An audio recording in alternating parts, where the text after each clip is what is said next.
இது உருவாக்குக்கு தேவையான மூலப்பொருட்கள் என்னென்ன இருக்கு? நார்ல எந்த மாதிரி நார்? தேங்காய் நார் இல்லை. அப்புறம் வேற கோரை புல் கூட இல்லை. அப்புறம் பனை ஓலையில் இருக்கக்கூடிய மையத்தில் இருக்கிற நரம்புகள்.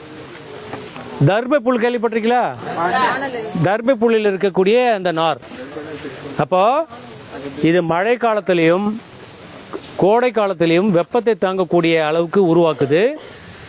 அதிகப்படியான மின்னல் தாக்காத அளவுக்கு உருவாக்குது. இது கூடு கட்டி முழுசாக காய்ச்ச பிறகு ஆண்குருவியோட வேலை.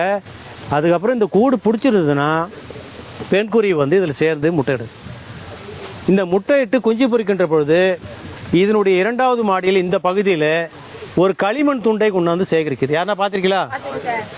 ஏன் அந்த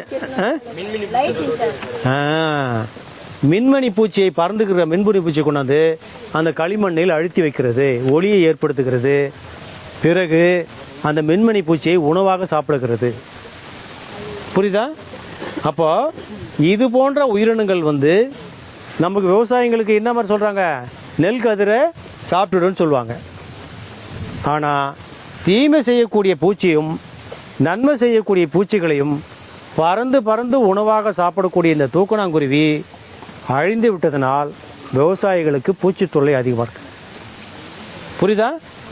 அப்போ இது போன்ற உயிரினங்கள் வாழ்ந்தால்தான் வேளாண்மையும் விவசாயமும் மக்கள் வாழக்கூடிய சூழலும் நன்றாக இருக்கும். புரியுதா?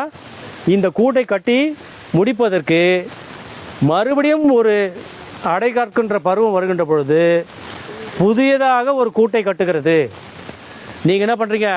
இது எங்கள் தாத்தா வீடு, இது எங்கள் அப்பா வீடுன்னு சொல்கிறீங்க இல்லையா?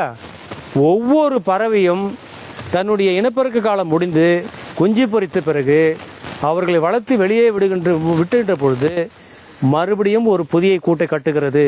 அது காகமாக இருந்தாலும் சிட்டாக இருந்தாலும் மைனாவாக இருந்தாலும் மறுபடியும் கூட்டை கட்டினா எங்கே போகுது?